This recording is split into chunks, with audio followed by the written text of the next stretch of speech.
Hello dear SSLC students, ಈ ವಿಡಿಯೋದಲ್ಲಿ ನಾವು ಫಸ್ಟ್ ಲ್ಯಾಂಗ್ವೇಜ್ ಇಂಗ್ಲೀಷ್ಗೆ ಸಂಬಂಧಪಟ್ಟಂತೆ ಏನು ಫಸ್ಟ್ ಮಾಡೆಲ್ ಕ್ವಶನ್ ಪೇಪರನ್ನು ಬಿಟ್ಟಿದ್ದಾರೋ ಬೋರ್ಡ್ ವತಿಯಿಂದ ಅದರ ಒಂದು ಕೀ ಆನ್ಸರ್ಸ್ಗಳನ್ನು ಡಿಸ್ಕಷನ್ ಮಾಡ್ತಾ ಹೋಗ್ತಾ ಇದ್ವಿ.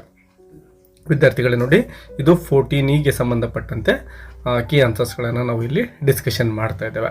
ವಿದ್ಯಾರ್ಥಿಗಳೇ, ಈ ಒಂದು ಕೀ ಆನ್ಸರ್ಸ್ಗಳನ್ನು ಮಾತ್ರ ನೋಡ್ತಾ ಹೋಗ್ಬಿಡಿ. ಆ ಒಂದು ಕ್ವಶನ್ಸ್ಗಳನ್ನು ಯಾವ ರೀತಿ ಸಾಲ್ವ್ ಮಾಡಬೇಕು ಅಂತಕ್ಕಂತಹ ಮೆಥಡ್ಸ್ಗಳನ್ನು ಕೂಡ ನೀವು ಕಲಿತಾ ಹೋಗಬೇಕು. ಕೇವಲ ಕೀ ಆನ್ಸರ್ ಸಿಕ್ಕ ತಕ್ಷಣ ಮುಂದೆ ಹೋಗ್ಬಿಡಿ. ಯಾಕೆಂದರೆ ಬರ್ತಕ್ಕಂಥ ಎಕ್ಸಾಮಲ್ಲಿ ಆನ್ಸರ್ಸನ್ನು ಯಾವ ರೀತಿ ಸಾಲ್ವ್ ಮಾಡೋದು ಅನ್ನಲಿಕ್ಕೆ ಕೆಲವೊಂದಿಷ್ಟು ಟ್ರಿಕ್ಸ್ಗಳು ಪ್ರತಿ ಕ್ವಶನ್ಸ್ಗೂ ನಾನು ಕೊಡ್ತಾ ಹೋಗ್ತೇನೆ. ಸೊ ಅವುಗಳನ್ನು ಅರ್ಥ ಮಾಡ್ಕೊಳ್ತಾ ಹೋಗಿ. ಫಸ್ಟ್ ಮೇನಲ್ಲಿ ಸುಮಾರು 6 ಪ್ರಶ್ನೆಗಳಿರ್ತವೆ. ಮಲ್ಟಿಪಲ್ ಚಾಯ್ಸ್ ಬೇಸ್ ಕ್ವಶನ್ಸ್ ಆಗಿದ್ದಾವೆ. ಮೊದಲನೇ ಕ್ವಶನ್ ನೋಡಿ, there is dash fly in dash coffee ಅಂತ ಇದೆ. The appropriate articles to be filled in the blanks are. So ಆರ್ಟಿಕಲ್ಸನ್ನು ಇಲ್ಲಿ ಫಿಲ್ ಮಾಡಬೇಕಾಗಿದೆ. ನೋಡಿ ವಿದ್ಯಾರ್ಥಿಗಳೇ, there is a fly in the coffee ಅಂತ ಬರಬೇಕು. ಯಾಕೆಂದರೆ ನೋಡಿ, there is a fly in the coffee. ಇಬ್ಬರು ವ್ಯಕ್ತಿಗಳು ಪರ್ಟಿಕ್ಯುಲರ್ ಆಗಿರ್ತಕ್ಕಂಥ ಒಂದು ಕಾಫಿ ಬಗ್ಗೆ ಮಾತಾಡ್ತಾ ಇದ್ದಾರೆ, ಅಂದರೆ ಕಾಫಿ ಕುಡಿತಾ ಇದ್ದಾರೆ. ಆ ಸಂದರ್ಭದಲ್ಲಿ ಆ ಕಾಫಿಯಲ್ಲಿ ಒಂದು ಸೊಳ್ಳೆ ಬಿದ್ದಿದೆ ಅಂತಕ್ಕಂಥದ್ದನ್ನು ಹೇಳ್ತಾ ಇದ್ದಾರೆ. ಸೊ ಒಂದು ಅನ್ಲಿಕ್ಕೆ ನಾವು ಎಯನ್ನು ಫಿಲ್ ಮಾಡ್ತೇವೆ. ನೋಡಿ, ಇಲ್ಲಿ ಫ್ಲೈ ಅಂತ ಇದೆ. ಸೊ ಈ ಒಂದು ಫ್ಲೈ ಅಂತಕ್ಕಂಥದ್ದು ಎಫ್ ಸೌಂಡಿಂದ ಸ್ಟಾರ್ಟ್ ಆಗ್ತಾ ಇದೆ ಅಲ್ವಾ. So that is consonant. ಹಾಗಾಗಿ ನಾವು ಎಯನ್ನು ಇಲ್ಲಿ ಯೂಸ್ ಮಾಡ್ತಾ ಇದ್ದೇವೆ. ಸೊ ಆಪ್ಷನ್ ಬಿ ಅಂತಕ್ಕಂಥದ್ದು ಇಲ್ಲಿ ಸೂಟಬಲ್ ಆಗುತ್ತೆ. ಯಾಕೆಂದರೆ ನೋಡಿ, ಎ ಅಂತಕ್ಕಂಥದ್ದು ಫಸ್ಟಿಗೆ ಬಂದಿದೆ, ದ ಅಂತಕ್ಕಂಥದ್ದು ಸೆಕೆಂಡ್ ಬಂದಿದೆ. ಇನ್ನು second question, all should follow the traffic rules strictly. The suitable question tag to be added here is. So we need to find question tag for this statement. Look, the statement here should is there a model auxiliary verb. So we should take that model auxiliary verb when we frame question tag. So ಇಲ್ಲಿ ಅದೇ ಒಂದು should ಇರ್ತಕ್ಕಂತಹ ಆಯ್ಕೆಯನ್ನು ನಾವು find ಮಾಡಬೇಕು. Option A ಮತ್ತು option ಡಿದಲ್ಲಿ ಮಾತ್ರ ನಮಗೆ ಈ ಒಂದು ಶುಡ್ ಅಂತಕ್ಕಂಥದ್ದು ಸಿಗುತ್ತೆ. ಸೊ ಸುಲಭವಾಗಿ ಇವೆರಡು ಆಯ್ಕೆಗಳನ್ನು ಡಿಲೀಟ್ ಮಾಡಿಬಿಡ್ಬೋದು, ಆಪ್ಷನ್ ಬಿ ಮತ್ತು ಸಿ ಅನ್ನು. ಈಗ ನೋಡಿ, ಸ್ಟೇಟ್ಮೆಂಟ್ ಏನಿದೆ ಪಾಸಿಟಿವ್ ಸ್ಟೇಟ್ಮೆಂಟ್ ಆಗಿರೋದ್ರಿಂದ we need to find the negative question tag. So we need to find not in the tag. So shouldn't ಅಂತಕ್ಕಂಥದ್ದು ಆಪ್ಷನ್ ಡಿ ಅಲ್ಲಿ ಇರೋದ್ರಿಂದ that is the right answer. Third question, the word that takes ir as a negative prefix is. So here 4 words are there. So you need to find which is the perfect word for to add ir as a prefix. So look, the option C, responsible. We can easily add that ir prefix to this word irresponsible. Other words doesn't take ir as prefixes. For example ನೋಡಿ, possible ಇದೆ ಅಲ್ವಾ, impossible, we add him here, impossible. ಇವುಗಳನ್ನು ಕೂಡ ನೆನಪಿಟ್ಕೊಳ್ಳಿ. ಅದೇ ರೀತಿ ಇಮ್ಯಾಜಿನ್ಗೂ ಕೂಡ ಬರೋದಿಲ್ಲ. D, illogical ಅಂತಕ್ಕಂಥದ್ದು. ಸೊ ಈಗ 4th ಹೋಗೋಣ. We dash on improvement in our son's performance this year. The correct phrase to be filled in here is. ನೋಡಿ, ಆಪ್ಷನ್ ಬಿ ಅಂತಕ್ಕಂಥದ್ದು ಸರಿಯಾಗಿರ್ತಕ್ಕಂತಹ ಉತ್ತರ. ಯಾಕೆಂದರೆ ಈ ವರ್ಷ ಪೂರ್ತಿ ನಾವು ಕ್ಲೋಸ್ ಆಗಿ ಅವನನ್ನು ಅಬ್ಸರ್ವ್ ಮಾಡಬೇಕು. ಯಾಕೆಂದರೆ ನೋಡಿ, our son's performance this year ಅಂದರೆ ಆ ಒಂದು ಹುಡುಗನ ಇಂಪ್ರೂವ್ಮೆಂಟ್ ಬಗ್ಗೆ ಸ್ಟಡಿಯಲ್ಲಿ ತುಂಬ ಕೇರ್ಫುಲ್ ಆಗಿರ್ತಕ್ಕಂಥ ಒಂದು ಕಾಳಜಿಯನ್ನು ಪೇರೆಂಟ್ಸ್ ವಹಿಸ್ತಾ ಇದ್ದಾರೆ. ಸೊ ಲುಕ್ ಔಟ್ ಫಾರ್ ಅಂತಕ್ಕಂಥದ್ದು ಈ ಒಂದು ಮೀನಿಂಗನ್ನು ಕೊಡ್ತಾ ಇದೆ. ಇನ್ನು question number 5, give the noun form of the word reduce. So answer is reduction. I think all of you know that when we add some suffixes to the words, they become nouns. For example, ಇಲ್ಲೇ ಇದೆ ಅಲ್ವಾ, reduce, reduction. ಅದೇ ರೀತಿ create ಇದ್ದರೆ creation. ನೋಡಿ, TION ಅಂತಕ್ಕಂಥ ವರ್ಡ್ಗಳನ್ನು ನಾವು add ಮಾಡ್ತೀವಲ್ವಾ, ಅವೆಲ್ಲವೂ ಕೂಡ ಏನಾಗಿರ್ತವೆ ಅಂದರೆ ನೌನ್ ಫಾರ್ಮ್ ಆಗಿ ಕನ್ವರ್ಟ್ ಆಗ್ತವೆ ವರ್ಬಿಂದ. ರೆಡ್ಯೂಸ್ ಇರೋದು ರಿಡಕ್ಷನ್ ಆಯಿತು, ಕ್ರಿಯೇಟ್ ಇರೋದು ಕ್ರಿಯೇಷನ್ ಆಗುತ್ತೆ, ಅದೇ ರೀತಿ ಡೆಡಿಕೇಟ್ ಇರೋದು ಡೆಡಿಕೇಶನ್ ಅಂತ ಆಗುತ್ತೆ. ಸೊ ಈ ರೀತಿ ನಾವು ನೌನ್ ಫಾರ್ಮ್ಗೆ ಚೇಂಜ್ ಮಾಡ್ತೇವೆ. 6th one, love ebbs like the tide. The figure of speech used here is. Very simple one. See that like this word helps us to the identify figure of speech. Option A is the right answer. This is simile. In the second main ಗಮನಿಸಿ, observe the relationship in the first pair of words and complete the second pair accordingly in the following ಅಂತ ಇದೆ. ಅಂದರೆ ಮೊದಲಿಗೆ ಏನೆರಡು ಪದಗಳಿರ್ತವೋ ಅವುಗಳ ಮಧ್ಯೆ ಯಾವ ಒಂದು relationship ಇದೆ ಅಂತಕ್ಕಂಥದ್ದನ್ನು ಕಂಡುಕೊಂಡು ನಾವು 3rd ಪದಕ್ಕೆ ಆನ್ಸರನ್ನು ಬರಿಬೇಕಾಗುತ್ತೆ. ಫಾರ್ ಎಕ್ಸಾಂಪಲ್ ನೋಡಿ, 7th one ಇದೆ ಅಲ್ವಾ, ಕಿಡ್ನೀಸ್ ಯೂರಾಲಜಿಸ್ಟ್ ಅಂತ ಕೊಟ್ಟಿದ್ದಾರೆ. ಸೊ ಕಿಡ್ನಿಗಳನ್ನು ಟ್ರೀಟ್ ಮಾಡ್ತಕ್ಕಂತಹ ಡಾಕ್ಟರನ್ನು we call them as urologist. ಅದೇ ರೀತಿ ಐಗಳನ್ನು ಟ್ರೀಟ್ ಮಾಡ್ತಕ್ಕಂಥವ್ರನ್ನ ಏನಂತ ಕರೀತಾರೆ ಅಂತ ನೀವು ಆನ್ಸರ್ ಬರೀಬೇಕಾಗುತ್ತೆ. ಅಪ್ಥಾಲ್ಮಾಲಜಿಸ್ಟ್ ಅಥವಾ ಅಕ್ಯುಲಿಸ್ಟ್. ಇವೆರಡರಲ್ಲಿ ಒಂದು ಬರೆದ್ರು ಕೂಡ you will get the marks. ಇನ್ನು 8th ಒನ್ ಫೋ ಎನಿಮಿ ಅಂತ ಇದೆ ನೋಡಿ. ಸೊ ಫೋ ಮತ್ತು ಎನಿಮಿ ಇವೆರಡೂ ಕೂಡ ಸಿನಾನಿಮ್ಸ್ ಆಗಿದ್ದಾವೆ, ಸಮಾನಾರ್ಥಕ ಪದಗಳಾಗಿದ್ದಾವೆ. ಅದೇ ರೀತಿ ಯಾಂಗರ್ಗೆ ರೇಜ್ ಅಥವಾ ಫ್ಯೂರಿ ಅಂತ ಬರಿಬೋದು, ಅಥವಾ ಬೇರೆ ಸಿನಾನಿಮ್ಸನ್ನು ಕೂಡ ನೀವು ಬರಿಬಹುದಾಗಿರುತ್ತೆ. 9th one break and break ನೋಡಿ. ಇಲ್ಲಿ ಏನಿದೆ ಹೋಮೋಫೋನ್ ರಿಲೇಷನ್ಶಿಪ್ ಇದೆ. ಸೊ ನಾವು ಸೀಸ್ ಅಂತಕ್ಕಂಥದ್ದಕ್ಕೂ ಕೂಡ ಹೋಮೋಫೋನನ್ನು ಬರೀಬೇಕು. ಸ್ಪೆಲ್ಲಿಂಗ್ ಚೇಂಜ್ ಇದೆ ನೋಡಿ, SEIZE ಅಂತಕ್ಕಂಥದ್ದನ್ನು ನಾವು ಹೋಮೋಫೋನ್ ಆಗಿ ಬರಿತಾ ಇದ್ದೇವೆ. ಇನ್ನು 10th ಗ್ಯಾಲೆಂಟ್ ಬ್ರೇವ್ ಇವುಗಳು ಕೂಡ ಸಿನಾನಿಮ್ಸ್ ಆಗಿದ್ದಾವೆ, ಅಂದರೆ ಸಮಾನಾರ್ಥಕ ಪದಗಳಾಗಿದ್ದಾವೆ. ಸೊ ಇಂಡಿಕ್ಮೆಂಟ್ ಅಂತ ಇದೆ ನೋಡಿ, ಅಕ್ಯೂಜೇಷನ್ ಇದಕ್ಕೆ ಸರಿಯಾಗಿರ್ತಕ್ಕಂತಹ ಉತ್ತರ. ವಿದ್ಯಾರ್ಥಿಗಳೇ, ಈ ರೀತಿ ಏನು ಸಿನಾನಿಮ್ಸನ್ನು ಕೇಳ್ತಾರಲ್ವಾ, ಅವು ನಿಮ್ಮ ಎಕ್ಸಾಮ್ನಲ್ಲಿ ಯಾವ ರೀತಿ ಬರ್ತವೆ ಅಂದರೆ, ನಿಮ್ಮ ಟೆಕ್ಸ್ಟ್ ಬುಕ್ನ ಏನು ಲೆಸನ್ಗಳಿದಾವಲ್ವ ಅವುಗಳ ಎಂಡ್ ಏನು ಗ್ಲಾಸರಿ ಇರುತ್ತಲ್ವ ಅಲ್ಲಿರ್ತಕ್ಕಂತಹ ವರ್ಡ್ಸ್ಗಳ ಮೀನಿಂಗನ್ನು ಕಲ್ತ್ಕೊಳ್ಳಿ. ಸೊ ಒಂದು ಕ್ವೆಶನ್ ಈ ರೀತಿ ಬರ್ತಕ್ಕಂತಹ ಚಾನ್ಸ್ ಇರುತ್ತೆ. ಇನ್ನು 3rd main rewrite as directed, ಗ್ರಾಮರ್ಗೆ ಸಂಬಂಧಪಟ್ಟಂತಹ ಪ್ರಶ್ನೆಗಳು. 11ನೇ ಪ್ರಶ್ನೆ, change the voice of the sentence, ಅಂದರೆ ಆಕ್ಟಿವ್ ವಾಯ್ಸಲ್ಲಿರೋದನ್ನು ಪ್ಯಾಸಿವ್ ವಾಯ್ಸ್ಗೆ ಚೇಂಜ್ ಮಾಡಬೇಕಾಗುತ್ತೆ. ಕ್ವಶನನ್ನು ಏನು ಕೊಟ್ಟಿದೆ ನೋಡಿ, they opened the theatre only last month ಅಂತ ಇದೆ. ಸೊ ದೇ ಅಂತಕ್ಕಂಥದ್ದು ಸಬ್ಜೆಕ್ಟ್ ಆಗಿದೆ, ಓಪನ್ ಅಂತಕ್ಕಂಥದ್ದು ವರ್ಬ್ ಆಗಿದೆ, ಮತ್ತು ದ ಥಿಯೇಟರ್ ಅಂತಕ್ಕಂಥದ್ದು ಆಬ್ಜೆಕ್ಟ್ ಆಗಿದೆ. ಸೊ ಈ ರೀತಿ ಸಬ್ಜೆಕ್ಟ್ ವರ್ಬ್ ಆಬ್ಜೆಕ್ಟನ್ನು ಗುರುತಿಸ್ಕೋಬೇಕು. ಮತ್ತು ಓಪನ್ ಅಂತಕ್ಕಂಥದ್ದು ನೋಡಿ V2 ಆಗಿದೆ, ಅಂದರೆ ಪಾಸ್ಟ್ ಟೆನ್ಸಲ್ಲಿ ಇರ್ತಕ್ಕಂಥದ್ದು. So other part of the sentence ಇದೇನಾಯಿತೋ ಅದನ್ನು ಹಾಗೆ ರಿಮೈನಿಂಗ್ ಇಡೋಣ. ಮೊದಲಿಗೆ ಏನು ಮಾಡಬೇಕು ಅಂದರೆ ಆಬ್ಜೆಕ್ಟನ್ನು ಫಸ್ಟಿಗೆ ಬರ್ಕೋಬೇಕಲ್ವಾ, ದ ಥಿಯೇಟರ್ನ. ಸೊ ನಾವು ಇಲ್ಲಿ ದ ಥಿಯೇಟರ್ನ ಸ್ಟಾರ್ಟಿಂಗ್ ಬರ್ಕೊಳ್ತೇವೆ, ಮತ್ತು V2 ಇರೋದ್ರಿಂದ ವರ್ಬ್ ಓಪನ್ಡ್, ಹೆಲ್ಪಿಂಗ್ ವರ್ಬ್ ವಾಸನ್ನು ಯೂಸ್ ಮಾಡಬೇಕು. ದ ಥಿಯೇಟರ್ ವಾಸ್ ಅಂತಾಯಿತು. ಓಪನ್ಡ್ ಇರೋದನ್ನು V3 ಆಗಿ ಬರಿತಾ ಇದ್ದೇವೆ. ಸೊ ಓಪನ್ನ V3 ಫಾರ್ಮ್ ಓಪನ್ ಡೇ ಆಗಿರುತ್ತೆ. ಇನ್ನು ಬೈ ಪ್ರಿಪೋಸಿಷನ್ ದೇ ಇರ್ತಕ್ಕಂಥದ್ದು ಆಬ್ಜೆಕ್ಟ್ ಕೇಸಲ್ಲಿ ಬಂದಾಗ ದೆಮ್ ಅಂತ ಚೇಂಜ್ ಆಗ್ತಾ ಇದೆ. ಇದೇನೇ ಇಲ್ಲಿ ದೆಮ್ ಅಂತ ಚೇಂಜ್ ಆಗಿದೆ. ಇನ್ನು ಉಳಿದಿರತಕ್ಕಂತಹ ಪಾರ್ಟನ್ನು ಆ್ಯಸ್ ಇಟ್ ಈಸ್ ಬರಿಬೇಕಾಗುತ್ತೆ. 12th one change into reported speech ಅಂತ ಇದೆ. Are you going all the way to Dehra said the traveller to the girl. Yes, ಇಲ್ಲಿ ನೋಡಿ ಎಸ್ ಆರ್ ನೋ ಕ್ವಶನ್ ಇಲ್ಲಿ ಕೇಳಿದ್ದಾರೆ. ಮೊದಲಿಗೆ ಏನು ಮಾಡಬೇಕು ಅಂದರೆ, ಯಾರು ಹೇಳಿದ್ದು, the traveller to the girl ಅಲ್ವಾ. ಸೊ ಇದನ್ನೇ ನಾವು ಬರ್ಕೊಳ್ತಾ ಇದ್ದೀವಿ. ಇಲ್ಲಿ ಪ್ರಶ್ನೆ ಕೇಳ್ತಾ ಇರೋದ್ರಿಂದ ಆಸ್ಕ್ಡ್ ಅಂತಕ್ಕಂತಹ ವರ್ಡನ್ನು ಅಥವಾ ವರ್ಬನ್ನು ಯೂಸ್ ಮಾಡ್ಕೊಳ್ತೇವೆ. The traveller asked the girl. Yes ನೋಡಿ, ಎಸ್ ಆರ್ ನೋ ಕ್ವಶನ್ ಆಗಿರೋ ಕಾರಣದಿಂದ ನೆನ್ಪಿಟ್ಕೊಳ್ಳಿ, ಎಸ್ ಆರ್ ನೋ ಕ್ವಶನ್ ಬಂದಾಗ ನಾವು ಇಲ್ಲಿದೆ ಅಲ್ವಾ ಇಫ್ ಅಥವಾ ವೆದರನ್ನು ಯೂಸ್ ಮಾಡಿಕೊಂಡು ರಿಪೋರ್ಟೆಡ್ ಸ್ಪೀಚ್ಗೆ ಕನ್ವರ್ಟ್ ಮಾಡಬೇಕಾಗುತ್ತೆ. ಸೊ ಇಫ್ ಅಥವಾ ವೆದರ್ ಎರಡರಲ್ಲಿ ಒಂದು ಯೂಸ್ ಮಾಡಿ. ಶಿ ವಾಸ್ ನೋಡಿ, ಇವು ಇರ್ತಕ್ಕಂಥದ್ದನ್ನು ಶಿ ಅಂತೇಳಿ ಪ್ರನೌನಾಗಿ ಚೇಂಜ್ ಮಾಡಿದ್ದೇವೆ, ಮತ್ತು ಈ ಆರ್ ಇರ್ತಕ್ಕಂಥದ್ದು ನೆಕ್ಸ್ಟ್ ಹೋಗ್ತಾ ಇದೆ, ಅದನ್ನು ನಾವು ಪಾಸ್ಟ್ ಟೆನ್ಸಲ್ಲಿ ಬರಿತೇವೆ. ಅಂದರೆ ರಿಪೋರ್ಟೆಡ್ ಸ್ಪೀಚ್ ಬರೆಯುವಾಗ ಒಂದು ವೇಳೆ ಕೊಟ್ಟಿರ್ತಕ್ಕಂತಹ ಸ್ಟೇಟ್ಮೆಂಟಲ್ಲಿ ಅಂದರೆ ಡೈರೆಕ್ಟ್ ಸ್ಪೀಚಲ್ಲಿ ಈಸ್ ಅಥವಾ ಆರ್ ಇದ್ದರೆ ಅವುಗಳನ್ನು ನಾವು ಪಾಸ್ಟ್ ಟೆನ್ಸ್ಗೆ ಚೇಂಜ್ ಮಾಡ್ತೇವೆ, ಅದರ ಜೊತೆಗೆ ಆ್ಯಮ್ ಕೂಡ. ಸೊ ಇಲ್ಲಿ ಆರ್ ಇರೋದನ್ನು ಪಾಸ್ಟ್ ಟೆನ್ಸ್ ಚೇಂಜ್ ಮಾಡ್ತೇವೆ. ಇಲ್ಲಿ ಸಿಂಗ್ಯುಲರ್ ಶಿ ಇರೋದ್ರಿಂದ ನಾವೇನು ಮಾಡ್ತೀವಿ ಅಂದರೆ ವಾಸ್ ಅಂತ ತೆಗೆದುಕೊಳ್ತಾ ಇದ್ದೇವೆ. She was going all the way to Dehra, ಅಲ್ಲಿರ್ತಕ್ಕಂಥದ್ದನ್ನು ಆ್ಯಸ್ ಇಟ್ ಈಸ್ ಬರಿತಾ ಇದ್ದೇವೆ. Question number 13, frame a question to get the underlined words as answer. ಏನು ಇಲ್ಲಿ ಪೀಸ್ ಆ್ಯಂಡ್ ಟ್ರಾಂಕ್ವಿಲಿಟಿ ಅಂತ ಇದೆನೋ ಅದನ್ನು ನಾವು ಕ್ವಶನ್ ಆಗಿ ಫ್ರೇಮ್ ಮಾಡಬೇಕಾಗುತ್ತೆ. The lion wanted peace and tranquillity in his kingdom ಅಂತ ಇದೆ. ಸೊ ಇಲ್ಲಿ ವಾಟ್ ಅಂತಕ್ಕಂತಹ ಕ್ವಶನಿಂಗ್ ವರ್ಡನ್ನು ತೆಗೆದುಕೊಳ್ಬೇಕು. What did the lion want in his kingdom ಅಂತೇಳಿ ನಾವು ಕ್ವಶನನ್ನು ಫ್ರೇಮ್ ಮಾಡ್ತೇವೆ. ಇನ್ನು 4th main answer the following questions in a sentence each. ಒಂದು ಅಂಕದ ಪ್ರಶ್ನೆಗಳನ್ನು ನಾವು ಇಲ್ಲಿ ಗಮನಿಸ್ತಾ ಇದ್ದೇವೆ. 14th ಕ್ವಶನ್ ಏನು ಕೇಳಿದ್ದಾರೆ ನೋಡಿ, what revelation does the blind man get at the end of the story ಅಂತ ಕೇಳಿದರೆ. He understands that the girl is also blind. What was Napoleon's dictum ಅಂತ ಕೇಳಿದರೆ ನೀವು ಆನ್ಸರ್ನ ಇಲ್ಲಿ ಗಮನಿಸ್ಕೋಬಹುದು. ನೀವು ನೋಟ್ಸಲ್ಲಿ ಈ ಆನ್ಸರ್ಸ್ಗಳನ್ನು ಬರೆದುಕೊಂಡು ಪ್ರಾಕ್ಟೀಸ್ ಮಾಡ್ಕೊಳ್ಳಿ, it will be very helpful. 16th one, how was Marion going to identify Galtier's messenger. Yes, ಇಲ್ಲಿ ಫುಲ್ ಪಾಯಿಂಟ್ ಬರಬಾರ್ದು, ಮೆಸೇಂಜರ್ ಅಂತ ಆಗುತ್ತೆ. Marion was going to identify Galtier's messenger by his actions. ಏನಪ್ಪ ಆ್ಯಕ್ಷನ್ ಅಂದರೆ, if the person kissed her hand that means he was sent by Galtier. ಆ ಕೈಗೆ ಒಂದು ಮುತ್ತನ್ನು ಕೊಟ್ಟರೆ ಅವನೇ ಗಾಲ್ಟಿಯರ್ನ ಮೆಸೇಂಜರ್ ಅಂತಕ್ಕಂಥದ್ದು ಒಂದು ಐಡೆಂಟಿಟಿ ಆಗಿರುತ್ತೆ. 17th one, where was the boat moved ಅಂತ ಕೇಳಿದ್ದಾರೆ. ಅಂದರೆ ಆ ಒಂದು ಬೋಟನ್ನು ಎಲ್ಲಿ ಸ್ಟಾಪ್ ಮಾಡಲಾಗಿತ್ತು ಅಥವಾ ನಿಲ್ಲಿಸಲಾಗಿತ್ತು ಅಂತ. The boat was moved to a willow tree within a rocky cave. Yes, ಒಂದು ಕಲ್ಲಿನ ಗುಹೆ ಏನಿರುತ್ತೋ ಆ ಒಂದು ಪ್ರದೇಶದಲ್ಲಿ ಒಂದು ವಿಲ್ಲೋ ಟ್ರೀಗೆ ಅದನ್ನು ಕಟ್ಟಿ ಹಾಕಲಾಗಿರುತ್ತೆ ದೋಣಿಯನ್ನು.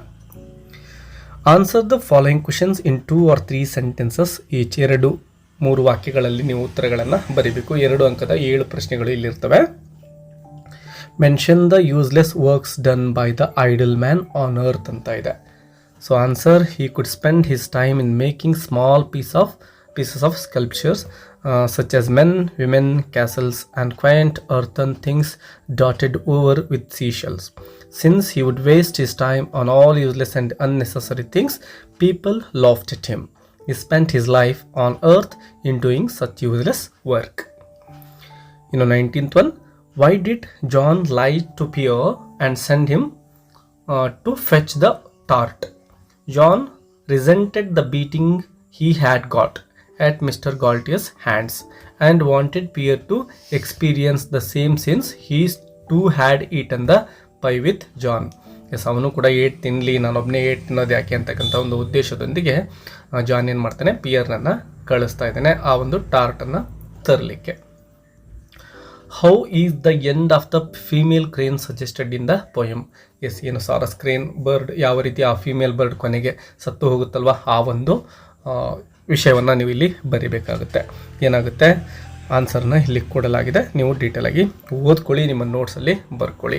ಎಲ್ಲ ಕ್ವಶನ್ಸನ್ನು ನಾನು ಇಲ್ಲಿ ಎಕ್ಸ್ಪ್ಲೇನ್ ಮಾಡಲಿಕ್ಕೆ ಹೋಗೋದಿಲ್ಲ, because already you learn all these type of questions. ನಿಮಗೆ ಏನಾದರೂ ಎಕ್ಸ್ಪ್ಲನೇಷನ್ ಬೇಕು ಪ್ರತಿ ಕ್ವಶನ್ಸ್ಗೂ ಅಂದರೆ ವಿ ನೀಡ್ ಎಕ್ಸ್ಪ್ಲನೇಷನ್ ಅಂತೇಳಿ ಕಮೆಂಟ್ ಬಾಕ್ಸಲ್ಲಿ ಕಮೆಂಟ್ ಮಾಡಿ.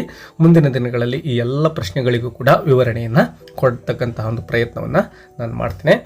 ಈಗ ಈ ಎಲ್ಲ ಪ್ರಶ್ನೆಗಳ ಒಂದು ಉತ್ತರಗಳನ್ನು ನೀವು ವಿಡಿಯೋನ ಪಾಸ್ ಮಾಡಿಕೊಂಡು ನಿಮ್ಮ ನೋಟ್ಬುಕ್ಕಲ್ಲಿ ಬರೆದುಕೊಳ್ಳಬಹುದು ವಿದ್ಯಾರ್ಥಿಗಳೇ.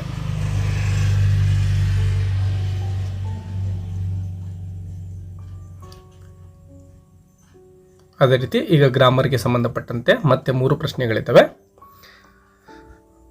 Change the following sentences to the other 2 degrees of comparison ಅಂತ ಕೇಳಿದ್ದಾರೆ. ಸೊ ಇಲ್ಲಿ ನಾವು ಕೊಟ್ಟಿರ್ತಕ್ಕಂಥ ಸ್ಟೇಟ್ಮೆಂಟ್ ಏನಿದೆ ನೋಡಿ, this book is one of the most interesting books I have ever read ಅಂತ ಇದೆ. ಸೊ ಇದು ಸೂಪರ್ಲೇಟಿವಲ್ಲಿದೆ. ಸೊ ನಾವೇನು ಮಾಡಬೇಕು, ಕಂಪ್ಯಾರೇಟಿವ್ ಮತ್ತು ಪಾಸಿಟಿವ್ಗೆ ಚೇಂಜ್ ಮಾಡಿ ಬರೀಬೇಕಾಗುತ್ತೆ. ಸೊ ಇಲ್ಲಿ ಆಲ್ರೆಡಿ ಆನ್ಸರನ್ನು ಕೊಟ್ಟಿದ್ದೇನೆ. ನಿಮಗೆ ಈ ಒಂದು ಟಾಪಿಕನ್ನು ಕಲಿಬೇಕು ಅಂದರೆ ಸಪ್ರೇಟ್ ಆಗಿರತಕ್ಕಂತಹ ವಿಡಿಯೋ ಆಲ್ರೆಡಿ ಇದೆ, degrees of comparison in Kannada, ವೈಜೆಜು ಸರ್ಕಲ್ ಅಂತ ಟೈಪ್ ಮಾಡಿ ಯೂಟ್ಯೂಬಲ್ಲಿ ನಿಮಗೆ ಆ ಲೆಸನ್ ಸಿಗುತ್ತೆ. ತುಂಬ ಈಸಿ ಮೆಥಡಲ್ಲಿ ನಿಮಗೆ ಅದನ್ನು ಹೇಳ್ಕೊಟ್ಟಿದ್ದೇನೆ. ಅದೇ ರೀತಿ ಕಾಂಪೌಂಡ್ ಮತ್ತು ಕಾಂಪ್ಲೆಕ್ಸ್ ಸೆಂಟೆನ್ಸ್ಗೆ ಸಂಬಂಧಪಟ್ಟಂತಹ ಪ್ರಶ್ನೆಯನ್ನು ಕೇಳಿದ್ದಾರೆ. ಇಲ್ಲಿ ಒಂದು ಸಿಂಪಲ್ ಸೆಂಟೆನ್ಸನ್ನು ಕೊಟ್ಟು ಅದನ್ನು ಕಾಂಪೌಂಡ್ ಮತ್ತು ಕಾಂಪ್ಲೆಕ್ಸ್ಗೆ ಚೇಂಜ್ ಮಾಡಲಿಕ್ಕೆ ಹೇಳಿದ್ದಾರೆ. ಸೊ ಅದಕ್ಕೆ ಆನ್ಸರನ್ನು ಇಲ್ಲಿ ಕೊಡಲಾಗಿದೆ. ಸೊ 2 ಸ್ಟೇಟ್ಮೆಂಟ್ಗಳನ್ನು ಅಥವಾ ಕಾಂಪೌಂಡ್ ಕಾಂಪ್ಲೆಕ್ಸ್ ಸೆಂಟೆನ್ಸ್ಗಳನ್ನು ಆನ್ಸರ್ ಬುಕ್ಕಲ್ಲಿ ಬರೆದುಕೊಳ್ಳಿ. ಅದೇ ರೀತಿ question number 27, combine the following sentences ಅಂತ ಇದೆ. ಟು ಅನ್ನು ಯೂಸ್ ಮಾಡಿಕೊಂಡು ಮತ್ತು ಸೋ ದ್ಯಾಟ್ ಅನ್ನು ಯೂಸ್ ಮಾಡಿಕೊಂಡು this coffee is very hot I cannot drink it ಅಂತಕ್ಕಂಥದ್ದನ್ನು ಬರೀಬೇಕಾಗುತ್ತೆ. ಸೊ ಇದು ಉದ್ದ ಇರ್ತಕ್ಕಂಥದ್ದು ದಿಸ್ ಅಂತ ಆಗಬೇಕು. This coffee is too hot to drink ಅಂತಕ್ಕಂಥದ್ದು ಟು ಅನ್ನು ಯೂಸ್ ಮಾಡಿಕೊಂಡು ಬರೀತಕ್ಕಂಥದ್ದು. ಅದೇ ರೀತಿ ಸೋ ದಟ್ ನಾಟ್ಗೆ this coffee is so hot that I cannot drink it ಅಂತ ಬರೀಬಹುದು. ಇನ್ನು 7th main, answer the following questions in 5 or 6 sentences each ಅಂತ ಇದೆ. What is the vision that the enthusiast of free market economy has for India? ಕ್ವೆಶನನ್ನು ಕೇಳಲಾಗಿದೆ. ಇದಕ್ಕೆ answer ಇಲ್ಲಿ ಇದೆ. Video pause ಮಾಡಿಕೊಂಡು ನೀವು ಆನ್ಸರನ್ನು ಓದ್ಕೋಬಹುದು ಮತ್ತು ನಿಮ್ಮ ನೋಟ್ಸಲ್ಲಿ ಕೂಡ ಬರ್ಕೊಂಡ್ರೆ ನಿಮ್ಮ ಮೇನ್ ಎಕ್ಸಾಮ್ಗೆ ಹೆಲ್ಪ್ ಆಗುತ್ತೆ. ಇನ್ನು question number 28, explain the imagery of the twilight hour mentioned in the poem that time of year ಅಂತ ಕೇಳಿದ್ದಾರೆ. ಆನ್ಸರನ್ನು ನೋಡ್ಕೊಳ್ಳಿ. ಅದೇ ರೀತಿ question number 29, how does William Blake use the image of the tree to bring out the destructive effect of suppressed anger ಅಂತ ಕೇಳಿದ್ದಾರೆ. So ಈ ಒಂದು ಆನ್ಸರನ್ನು ಪ್ರಾಕ್ಟೀಸ್ ಮಾಡ್ಕೊಳ್ಳಿ. ಈ 2 ಮಾಡೆಲ್ ಕ್ವೆಶನ್ ಪೇಪರ್ನ ನೀವು ಪ್ರಾಕ್ಟೀಸ್ ಮಾಡ್ಕೊಂಡಿದ್ದಾದರೆ ಮೇನ್ ಎಕ್ಸಾಮಲ್ಲಿ ಅನೇಕ ಪ್ರಶ್ನೆಗಳು ಬರ್ತಕ್ಕಂತಹ ಚಾನ್ಸ್ ಇರುತ್ತೆ. ಅದೇ ರೀತಿ question number 30, according to John Masefield what are his mother's feelings towards him in the darkness of the grave ಅಂತ ಕೇಳಿದ್ದಾರೆ. CLM ಪೋಯಮ್ಗೆ ಸಂಬಂಧಪಟ್ಟಂತೆ. ಸೊ ಆನ್ಸರ್ನ ನೋಡ್ಕೊಳ್ಳಿ. ಇನ್ನು ಕ್ವೆಶನ್ ನಂಬರ್ 31 ಕೂಡ, what distances does Karna give to Bhishma to prove his loyalty to Duryodhana? ದುರ್ಯೋಧನಿಗೆ ಯಾವ ರೀತಿಯ loyal ಇದ್ನೋ ಅದಕ್ಕೆ ಏನು ಕಾರಣಗಳನ್ನು ಕೊಡ್ತಾನೆ, ಉದಾಹರಣೆಗಳನ್ನು ಕೊಡ್ತಾನೆ ಅಂತ ಕೇಳಿದ್ದಾರೆ Karna. Here you can find the instances. ಇನ್ನು question number 32, how does E.H. Carter describe Pasteur's appearance in his old age? Louis Pasteur ಅವರು ತಮ್ಮ ಓಲ್ಡ್ ಏಜಲ್ಲಿ ಯಾವ ರೀತಿ ಕಾಣ್ತಾ ಇದ್ರು ಅಂತ ಪ್ರಶ್ನೆ ಕೇಳಲಾಗಿದೆ. ಸೊ ಆನ್ಸರನ್ನು ನೋಡ್ಕೊಳ್ಳಿ ನಿಮ್ಮ ಟೆಕ್ಸ್ಟ್ ಬುಕ್ಕಲ್ಲಿ. ಇದು ಒಂದು ಸಿಂಪಲ್ ಆಗಿರ್ತಕ್ಕಂಥ ಸೆಂಟೆನ್ಸಲ್ಲೇ ಇದೆ.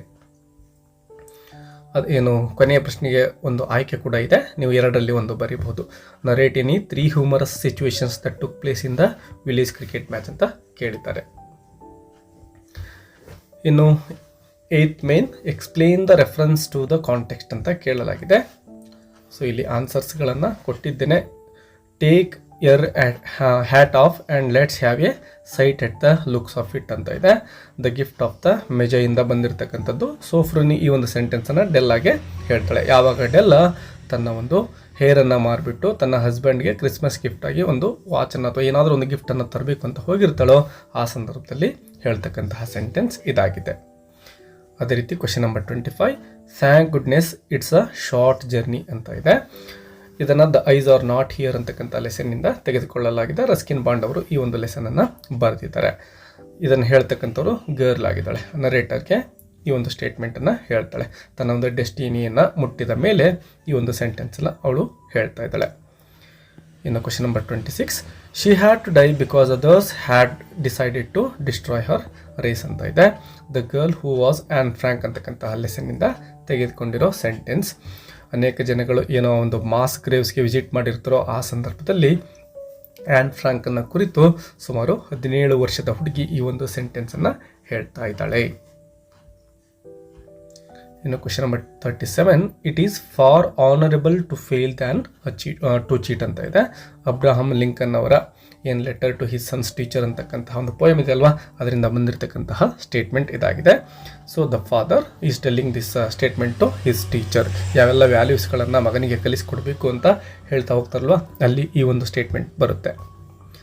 ಅದೇ ರೀತಿ question number 38, to lead but 1 measure drink 1 cup of wine ಅಂತ ಇದೆ.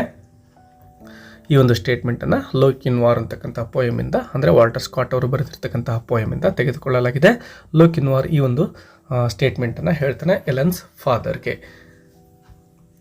ನೆಕ್ಸ್ಟ್ ಇರ್ತಕ್ಕಂಥದ್ದು ಕೋಟ್ ಫ್ರಮ್ ಮೆಮೊರಿ ಇದೆ. ಸೊ ಎರಡರಲ್ಲಿ ಒಂದು ಬರೀತೀರಾ. ಇನ್ನು 4 ಅಂಕದ ಪ್ರಶ್ನೆಗಳಿದ್ದಾವೆ. Drona sought Butto's right hand thumb, explain how it was fulfilled. ನೋಡಿ, ಬುಟ್ಟೋಗೆ ಸಂಬಂಧಪಟ್ಟಂತಹ ಪೋಯಮ್ನ ಒಂದು ಸಮರಿಯನ್ನು ಇಲ್ಲಿ ಬರೀಬೇಕಾಗುತ್ತೆ. ಆನ್ಸರ್ ಇಲ್ಲಿದೆ, ನೀವು ಸ್ಕ್ರೀನ್ಶಾಟನ್ನು ತೆಗೆದುಕೊಳ್ಳಿ ಮತ್ತು ನಿಮ್ಮ ಒಂದು ನೋಟ್ಬುಕ್ಕಲ್ಲಿ ಬರ್ಕೊಂಡು ಪ್ರಾಕ್ಟೀಸ್ ಮಾಡ್ಕೊಳ್ಳಿ. ಅದೇ ರೀತಿ ಸಿ ವಿ ರಾಮನ್ ಅವ್ರ ಬಗ್ಗೆ water gives beauty to the countryside, justify the statement ಅಂತ ಇದೆ. ಸೊ ವಾಟರ್ ಅಂತಕ್ಕಂಥದ್ದು ಯಾವ ರೀತಿ ಕಂಟ್ರಿ ಸೈಡ್ ಅಥವಾ ಹಳ್ಳಿಗಾಡು ಪ್ರದೇಶಕ್ಕೆ ಬ್ಯೂಟಿಯನ್ನು ತಂದು ಕೊಡುತ್ತೆ ಅಂತಕ್ಕಂತಹ ಪ್ರಶ್ನೆ ಕೇಳಲಾಗಿದೆ. ಆನ್ಸರನ್ನು ನೀವು ನೋಡಿಕೊಂಡು ಪ್ರಾಕ್ಟೀಸ್ ಮಾಡ್ಕೋಬಹುದು ವಿದ್ಯಾರ್ಥಿಗಳೇ. ವಿಡಿಯೋಗೆ ಒಂದು ಲೈಕ್ ಕೊಡೋದನ್ನು ಮರಿಬೇಡಿ, ಯಾಕೆಂದರೆ ನಿಮಗೆ ತುಂಬಾ ಹೆಲ್ಪ್ಫುಲ್ ಆಗಿರ್ತಕ್ಕಂಥ ಒಂದು ಕಂಟೆಂಟ್ ಇಲ್ಲಿ ಸಿಗ್ತಾ ಇದೆ. ಅದರ ಜೊತೆಗೆ ಚಾನಲನ್ನು ಸಬ್ಸ್ಕ್ರೈಬ್ ಮಾಡ್ಕೊಳ್ಳೋದನ್ನು ಕೂಡ ಮರಿಬೇಡಿ. ಇಲ್ಲಿ ಒಂದು ಆಯ್ಕೆ ಇದೆ ನಿಮಗೆ, explain on what bases Louis Pasteur developed the idea of Pasteur, try to discover a cure for the terrible disease called anthrax. ಆಂಥ್ರಾಕ್ಸ್ಗೆ ಸಂಬಂಧಪಟ್ಟಂತೆ ಮೆಡಿಸಿನನ್ನು ಕಂಡುಹಿಡಿಯೋಕ್ಕೆ ಏನು ಪ್ರಯೋಗ ಮಾಡಿದ್ರೋ ಅದನ್ನು ನೀವು ಬರೀಬೇಕಾಗುತ್ತೆ. ಇಲ್ಲಿದೆ, ನೀವು ಪ್ರಾಕ್ಟೀಸ್ ಮಾಡ್ಕೊಳ್ಳಿ.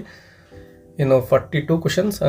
Right on Mahatma Gandhi's views on action prompted by motives of happiness in another world ಅಂತ ಇದೆ. ಇಲ್ಲಿ ಅಂತಕ್ಕಂಥ ಅಂದರೆ ಒಂದು ಆಯ್ಕೆ ಸಿಗ್ತಾ ಇದೆ. ಆ್ಯನ್ ಫ್ರ್ಯಾಂಕ್ ಬಗ್ಗೆ ತುಂಬ ಸಿಂಪಲ್ ಆಗಿರೋ ಪ್ರಶ್ನೆ ಇದಾಗಿರೋದ್ರಿಂದ ನಾನು ಇದರ ಒಂದು ಆನ್ಸರನ್ನು ನಿಮಗೆ ಇಲ್ಲಿ ಕೊಡ್ತಾ ಇದ್ದೇನೆ. ಸೊ ನೀವು ಇದನ್ನು ಪ್ರಾಕ್ಟೀಸ್ ಮಾಡ್ಕೊಳ್ಳಿ. ಅಂದರೆ ಆ ಒಂದು ರೇಷಿಯಲ್ ಪರ್ಸಿಕ್ಯೂಷನ್, ವಿಷಿಯಸ್ನೆಸ್ ಅಂದರೆ ಕ್ರುಯಾಲಿಟಿ, ಇದೆಲ್ಲವನ್ನು ಯಾವ ರೀತಿ ನೋಡಲಾಗಿತ್ತು ಅಂತಕ್ಕಂಥದ್ರ ಬಗ್ಗಿದೆ. ಸೊ ಅದನ್ನು ನೀವು ಪ್ರಾಕ್ಟೀಸ್ ಮಾಡ್ಕೊಳ್ಳಿ. ಎಸ್ ಡಿಯರ್ ಲರ್ನರ್ಸ್, ಇದಿಷ್ಟು ಫಸ್ಟ್ ಲ್ಯಾಂಗ್ವೇಜ್ ಇಂಗ್ಲೀಷ್ಗೆ ಸಂಬಂಧಪಟ್ಟಂತಹ ಫಸ್ಟ್ ಮಾಡೆಲ್ನ ಕ್ವಶನ್ ಪೇಪರ್ನ ಕೀ ಆನ್ಸರ್ಸ್ ಆಗಿದ್ದಾವೆ. ಒಂದು ವೇಳೆ ನಿಮಗೆ ಸೆಕೆಂಡ್ ಕ್ವಶನ್ ಪೇಪರ್ನ ಆನ್ಸರ್ಸ್ಗಳು ಕೂಡ ಬೇಕು ಅನ್ನೋದಾದರೆ ಕಮೆಂಟ್ ಬಾಕ್ಸಲ್ಲಿ ಸೆಕೆಂಡ್ ಮಾಡೆಲ್ ಕ್ವಶನ್ ಪೇಪರ್ ಅಂತೇಳಿ ಕಾಮೆಂಟ್ ಮಾಡಿ. ಮುಂದಿನ ದಿನಗಳಲ್ಲಿ ಅದಕ್ಕೂ ಸಂಬಂಧಪಟ್ಟಂತೆ ಕೀ ಆನ್ಸರ್ಸ್ಗಳನ್ನು ಅಪ್ಲೋಡ್ ಮಾಡ್ತೇನೆ. ಮತ್ತೆ ಸಿಗೋಣ ವಿದ್ಯಾರ್ಥಿಗಳೇ.